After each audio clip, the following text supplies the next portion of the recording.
और उनको भूपेश बघेल जो हाई कोर्ट में जाकर चुनौती देते हैं, उसको निगम मंडल में पद देते हैं, इसको सम्मान देते हैं।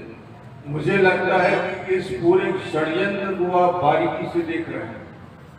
भ्रम के जाल फैलाने के लिए 1 और 2 तारीख को विधानसभा का सत्र बुला रहा है और ये बोलेगा कि मैं आरक्षण बढ़ा देता हूं। अरे भाई, तुमने सुप्रीम कोर्ट में लड़कर इस मामले को ढंग से क्यों अपना पक्ष मजबूत रखा?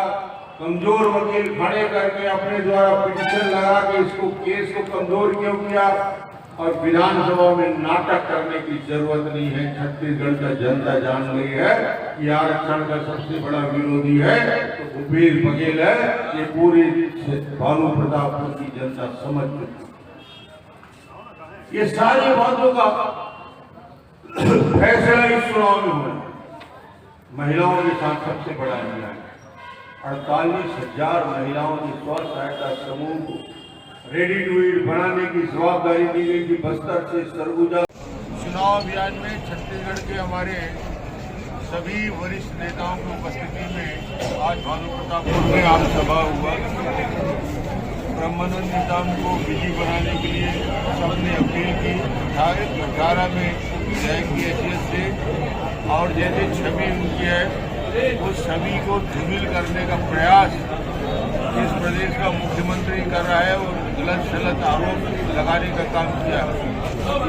यदि आरोप लगाने का काम जिस प्रकार कांग्रेस कर रही है, मुझे लगता है कि 3-4 साल पुराने केस मामले में जिसमें FIR में नाम नहीं है, उस प्रकरण को सामने लाकर अपराधी घोषित करने का प्रयास किया जा रहा है।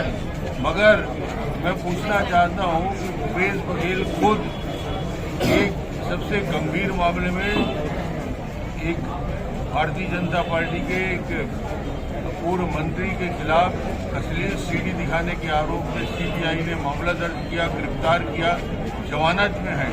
तो क्या इतना बड़ा आरोप होने के बाद भूपेश को अपने पद में बने रहना चाहिए?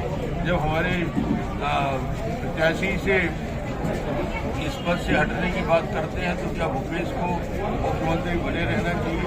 इसलिए कोई किस्म से भारतीय जनता पार्टी के कोई कार्यकर्ता बैकफुट में नहीं आएगा। पूरी ताकत के साथ इस चुनाव को लड़ेंगे और जिस प्रकार कांग्रेस के 4 साल के शासनकाल में जिस प्रकार लूट का वादड़ बना है, जो आज पूरे छत्तीसगढ़ में जुआ, सट्टा, अपराध, हत्या, बलात्कार की घटनाएं बढ़ी हैं, ये सीधा सीधा दिखाता है कि सरकार के हाथ में अंकुश नहीं रहा। कलेक्टिंग एजेंट बन के पैसा इकट्ठा कर रहे हैं। अकेले कोयले में 4,400 करोड़ रुपया 4 साल में अवैध कमाई हुई। डॉक्टर रमन नहीं बोल रहा है, ये ED के जांच के तफ्तीश में सामने आया है। 4,400 करोड़ रुपया अवैध वसूली हुई है, जिसमें काफ़ी लोग अंदर हैं, अब बाकी लोग जमानत पे हैं और इसमें और खुलासा होने जा रहा है। रेत माफिया, रेत पूरे छत्तीसगढ़ के नदियों को बेच देने वाला, नदियों की धार बदलने वाला भूपेश बघेल। शराब माफिया पूरे छत्तीसगढ़ में काम कर रहा है। इस सरकार में 4 साल में सिर्फ माफिया राज है, भय है, आतंक है, जुआ सट्टा है। अधिकारी निरंकुशों के काम कर रहे हैं। मुझे लगता है कि 4 साल इसमें डेवलपमेंट हुआ ही नहीं। विकास के सारे काम बंद हो गए। न सड़क बन रहा है, न पुल बन रहा है, न पुलिया बन रहा है, न अस्पताल बन रहा है, न कोई विकास के काम हो रहे हैं। सिर्फ नरवा गरवा गुड़वा बारी में ला के टिका दिया है। 4 साल बर्बाद हो गए और आज पूरे छत्तीसगढ़